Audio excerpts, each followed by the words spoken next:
Думаете, древние крепости — это просто стены, башни и красивые руины для туристов? Тогда как вам крепость в Андах, где каменные блоки весом с 35 слонов уложены так плотно, что между ними почти невозможно вставить даже лист бумаги? Или дворец на вершине отвесной скалы, где 1500 лет назад работали фонтаны, бассейны и сложная система водоснабжения? А как насчет крепости, ради взятия которой пришлось объединять 6 армий? Но все это только начало. В финале вас ждет место, где строители не просто возвели стены, они срезали целую гору по кругу и превратили ее в неприступную машину смерти. За 800 лет эту крепость не смогли взять штурмом ни разу. Сегодня 5 горных крепостей, которые реально существуют. Их можно найти на карте, посетить, сфотографировать и изучить.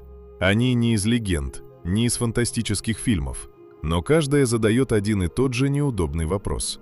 Как обычные люди, без экскаваторов, кранов, лазерных уровней и компьютерных расчетов, смогли создать такое? Мы пойдем по нарастающей, от невероятного к почти невозможному. И первая остановка – Перу, Анды. Высота около 3700 метров над уровнем моря. Воздух здесь тонкий, сухой, тяжелый. Даже обычная прогулка заставляет сердце биться быстрее. А теперь представьте, что в таких условиях нужно не просто жить, а строить крепости из камней, каждый из которых весит больше современного грузовика. Над городом Куско стоит Саксай-Уаман. С первого взгляда это место выглядит не как обычная крепость, а как след работы гигантов. 3 зигзагообразные стены тянутся по склону, словно каменная молния, застывшая над городом. Человек рядом с этими блоками кажется случайной мелкой деталью. Некоторые камни весят до десятков тонн, а самые крупные, по оценкам исследователей, достигают 200. 200 тонн – это примерно 35 взрослых слонов. Или несколько полностью загруженных фур. Только здесь нет ровной дороги, нет подъемного крана, нет двигателя и, согласно официальной истории, нет даже колеса для перевозки таких глыб. Но главное – не вес. Главный шок – это точность. Блоки Саксай-Уамана не просто лежат друг на друге. Они подогнаны так, будто каждый камень был создан специально для своего места. У них сложная многоугольная форма, скругленные углы, неровные контуры. И при этом они входят друг в друга с почти невозможной точностью. Это не кирпичная кладка, где все повторяется. Здесь нет двух одинаковых элементов. Один камень выступает, другой принимает этот выступ. Один имеет 5 граней, другой 7. Каждый блок как отдельная головоломка. Официальная версия говорит, инки использовали каменные молоты, медные инструменты, песок для шлифовки, веревки и огромную человеческую силу. В теории это возможно, но когда стоишь перед этими стенами, спокойные объяснения начинают звучать слишком просто. Потому что нужно объяснить сразу все. Каким образом добывали массивные каменные блоки, перемещали их по горам, а затем поднимали на высоту? Как достигали идеальной подгонки каменных элементов и выполняли их точный поворот при монтаже? И как сделали так, что стены переживали землетрясения лучше, чем здания, построенные спустя столетия? Куско не раз страдал от землетрясений. Колониальные испанские постройки трескались и рушились, а стены Саксай-Уамана стояли. Будто они не сопротивлялись движению земли, а двигались вместе с ней. Многоугольная кладка работает как каменный амортизатор. Сила удара распределяется по всей стене, а блоки не вываливаются, потому что сцеплены во множестве направлений. И вот тут возникает вопрос: это просто опыт строителей? Или за этим стояло куда более глубокое понимание камня, нагрузки и движения земли? Испанские конкистадоры, увидев Саксай-Уаман, не поверили, что его могли построить люди. Они говорили о демонах. Сегодня мы, конечно, не обязаны повторять их страхи, но в одном они были правы. Это место действительно выглядит так, будто обычного объяснения ему мало. И все же Саксай-Уаман – только первая ступень. В Перу древние строители двигали гигантские камни по горам. Но следующая крепость задает другой вопрос. Как люди не просто подняли материалы на скалу, а создали на ее вершине настоящий водный город.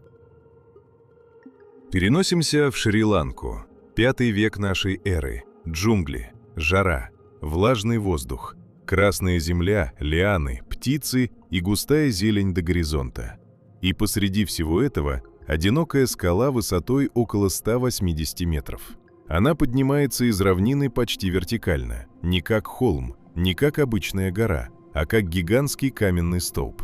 Это Сигирия. Сегодня туристы поднимаются туда по лестницам и металлическим переходам. Но если убрать современные конструкции и представить это место таким, каким оно было 1500 лет назад, картина становится почти нереальной. На вершине отвесной скалы находился дворцовый комплекс с садами, террасами, залами, бассейнами и сложной системой водоснабжения. Да, именно водоснабжение. На вершине скалы в V веке. Сигирия была не просто крепостью. Это был вертикальный город, поднятый в небо. Внизу симметричные водные сады, бассейны, фонтаны и подземные каналы. Выше – террасы, лестницы, стены и фрески. На самой вершине – дворец, откуда правитель мог смотреть на джунгли, как на карту. Но самое удивительное здесь не красота, а инженерия. Некоторые элементы водной системы Сигирии работают до сих пор. После 1500 лет дождей, жары, корней деревьев, войн, забвения и раскопок. Стоит начаться сильному ливню, и древние фонтаны могут оживать снова. Только представьте, мы живем в мире, где современные трубы иногда не выдерживают и нескольких десятилетий. А здесь система, созданная в V веке, все еще способна выполнять свою функцию. Чтобы построить такую систему, нужно разбираться в принципах движения, накопления и распределения воды, а также понимать, как формируется давление и распределяется поток в водной системе. Как сделать так, чтобы бассейны наполнялись, фонтаны били, а вода не разрушала саму конструкцию? Это уже не просто физический труд, это инженерная школа. А теперь главный вопрос: как все это поднимали наверх? Скала почти отвесная. Высота, как современный 60-этажный дом. Любой камень, балка, сосуд и любой инструмент требовалось поднять наверх. Гипотезы есть: веревочные системы, деревянные леса, ступенчатые подъемы.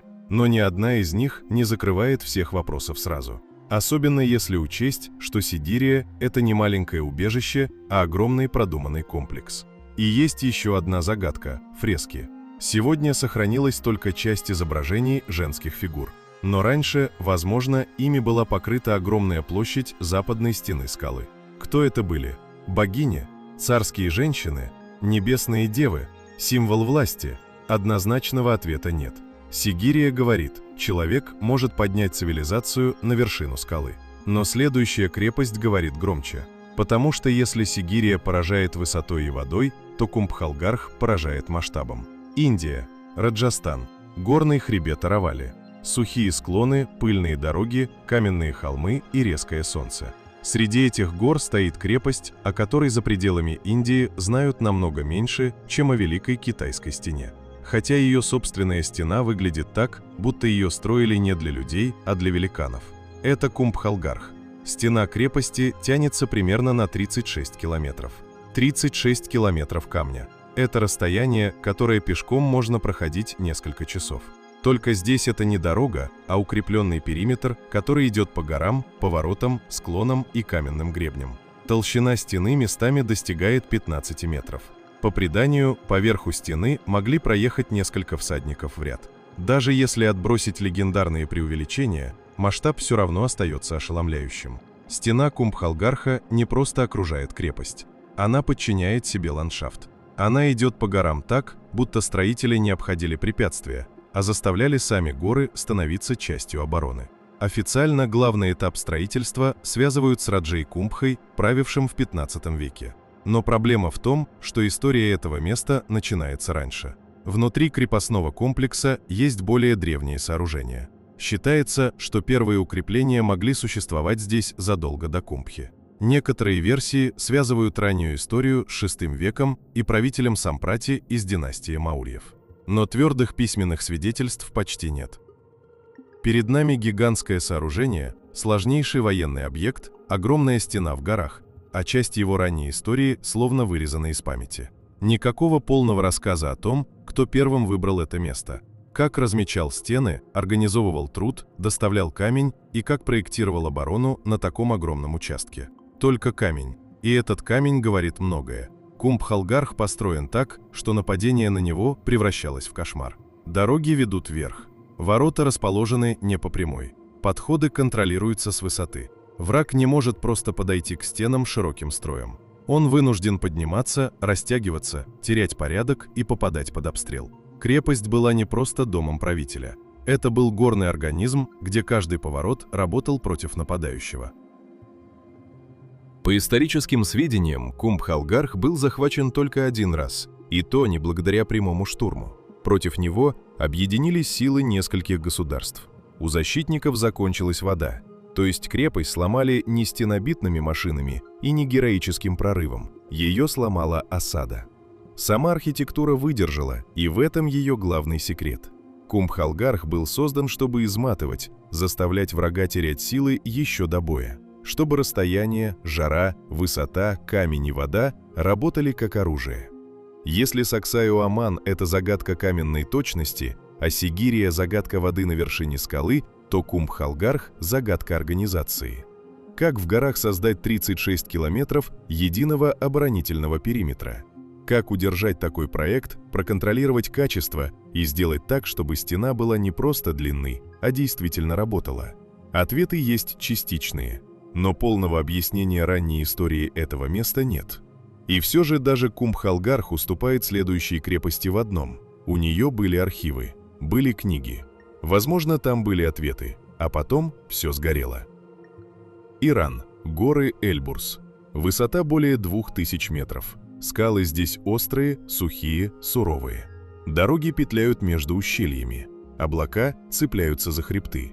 И среди этих гор находится место, имя которого веками произносили почти шепотом. Аламут. Орлиное гнездо. Крепость стоит на узкой вершине скалы. Плато настолько ограничено, что само существование большого укрепления здесь кажется компромиссом с невозможным. Длина вершины около 400 метров. Ширина местами всего несколько десятков метров. Это не место для широких площадей и больших армий. Зато это идеальное место для тех, кто хочет быть недосягаемым. Единственный путь наверх петляет так, что нападающий все время оказывается в худшем положении. Он не может развернуть строй, не может использовать численное преимущество и быстро поднять тяжелое снаряжение. Каждый метр движения виден сверху. Аламут был не просто крепостью, он был ловушкой для любой армии. Но настоящая сила Аламута была не только в камне. В 1090 году его занял Хасан ас-Сабах, человек, вокруг которого позже возникнет множество легенд. Именно отсюда он управлял сетью исмаилитских сторонников, агентов и крепостей. Именно отсюда орден, который европейцы позже назовут ассасинами, влиял на политику Ближнего Востока. Крестоносцы слышали о них, правители боялись, а враги их ненавидели. А сам Аламут превращался в символ невидимой власти. Но за легендами скрывается инженерный вопрос. Как на такой высоте и на такой узкой вершине была организована жизнь? Крепости нужна вода, нужны склады, цистерны, помещения. Нужна система, которая позволит выдерживать осаду. Просто построить стены недостаточно. В горах стена – это только начало. И судя по сохранившимся данным, в Аламуте действительно была сложная система водоснабжения и хранения ресурсов. Но мы видим результат, а инструкции не видим. Потому что в 1256 году пришли монголы. Хулагу-хан двинулся на исмаилитские крепости. Аламут пал. Но хуже самого падения было то, что произошло дальше. Была уничтожена библиотека. А это была не просто комната с книгами. Там могли храниться труды по богословию, философии, астрономии, математике, истории, документы ордена, хроники, архивы и, возможно, сведения о строительстве самой крепости. Когда библиотека исчезла, исчезла и внутренняя память этого места. И самая мрачная деталь в том, что почти все, что мы знаем об Аламуте, дошло до нас через тексты его врагов. Победители писали историю побежденных. А значит, мы смотрим на Аламут через искаженное стекло. Видим страх, пропаганду, легенды, обвинения. Но почти не слышим голосов тех, кто там жил. Каким был настоящий Аламут? Как работала его оборона? Какие знания хранились в библиотеке? Что было уничтожено вместе с книгами? Ответа уже может не быть. Осталась скала, руины и имя. Но последняя крепость в нашем списке еще страшнее. Потому что если Аламут использовал скалу как защиту, то Даулатабад пошел дальше. Здесь строители не просто поставили крепость на гору, они изменили саму гору. Индия, штат Махараштра, 12 век. Посреди равнины поднимается конический холм высотой около 200 метров. Он выглядит так, будто сама природа создала идеальное место для крепости. Высокий, отдельный, обзорный, труднодоступный. Но древним строителям этого оказалось мало. Они взяли гору и превратили ее в оружие. Это Даулатабад, старое название Девагири, гора богов. Чем ближе подходишь к этой крепости, тем яснее становится, здесь оборонительная архитектура достигла почти пугающего уровня. Нижнюю часть холма обработали так, чтобы создать вокруг основания почти вертикальный обрыв. Склоны были срезаны и превращены в каменную стену, по которой невозможно подняться. Не построенную стену, а стену из самой горы. Представьте объем работы. Нужно не уложить камня, не выкопать ров, не построить башню. Нужно изменить форму холма по периметру, убрать тысячи тонн породы, сделать поверхность крутой, гладкой, неудобной для подъема. И все это без экскаваторов, буровых машин, электрических инструментов и промышленной техники. Вручную, в средневековой Индии. И вот здесь разум снова спотыкается. Какая организация труда нужна для такого проекта? Сколько времени это заняло? Какими инструментами работали? Кто рассчитывал угол среза? Как контролировали форму по всему периметру? Но самое гениальное в Даулатабаде не только в обрыве, а в том, что каждый следующий этап пути внутрь крепости превращался для врага в новый кошмар. К главному укреплению вел узкий проход. Мост можно было убрать. Дальше начинались ворота, стены, повороты, закрытые участки и галереи, высеченные в скале. Один из самых известных элементов – темный проход, настоящий каменный лабиринт. Внутри невозможно понять, куда идти. Коридоры изгибаются, воздух тяжелеет, шаги отдаются эхом. Защитники знают каждый поворот, нападающие – нет. Существует описание ловушек, вентиляционных шахт, возможностей задымления проходов и скрытых оборонительных решений. Даже если часть этих деталей обросла легендами, общий принцип очевиден. Даулатабад проектировали не как стену, а как последовательность смертельных фильтров.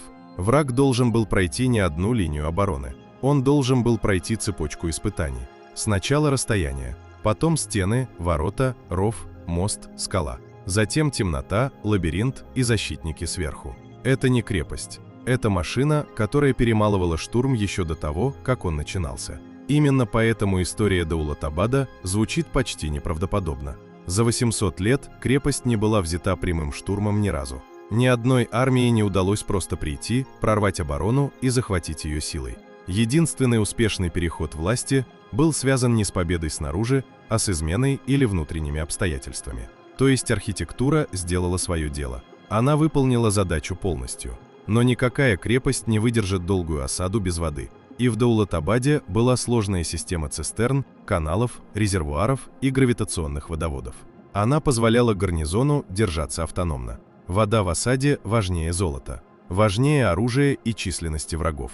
Если у крепости есть вода, она может ждать. Если воды нет, самые толстые стены становятся бесполезными. Даулатабад это понимал, и поэтому его неприступность была не только в камне. Она была в расчете, в геометрии, в маршрутах, в воде и в психологии страха. Самое сильное в Даулатабаде – ощущение, что его строили люди, которые очень хорошо понимали не только архитектуру, но и поведение человека в панике. Они знали, где враг замедлится, где потеряет строй и устанет, где испугается темноты и где окажется под ударом. Это инженерия не только камня, это инженерия человеческого страха. И теперь, когда мы прошли все 5 крепостей, картина становится гораздо шире. Саксайоаман показывает камень, подогнанный с точностью, которую трудно совместить с примитивными инструментами. Сигирия представляет воду, поднятую на вершину скалы и продолжающую работать спустя 1500 лет. Кумбхалгарх демонстрирует стену длиной 36 километров,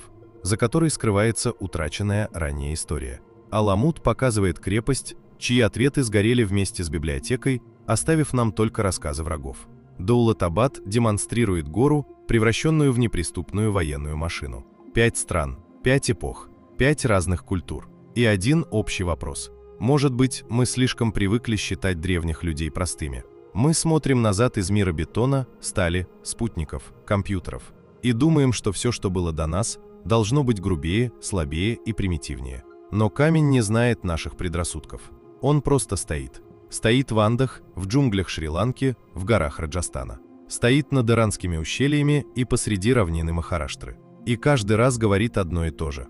Прошлое было сложнее, чем нам удобно думать. Это не значит, что эти крепости построили пришельцы, демоны или исчезнувшие сверхцивилизации. Возможно, правда куда интереснее. Их построили люди. Но люди, которые умели организовывать труд на десятилетия. Люди, которые понимали камень, воду, высоту, осаду, страх и ландшафт. Люди, которые не имели современных машин, но имели терпение, наблюдательность и инженерную культуру, часть которой мы, возможно, уже потеряли. Главная загадка не в том, что они не могли этого сделать. Главная загадка в том, почему мы до сих пор не можем до конца понять, как именно они это сделали. Какая по счету крепость удивила вас больше всего? Напишите в комментариях просто цифру, про какую из них вы бы хотели увидеть отдельный подробный выпуск. Подписывайтесь на канал, чтобы не пропустить новые видео о самых загадочных местах древнего мира. И до встречи в следующем видео.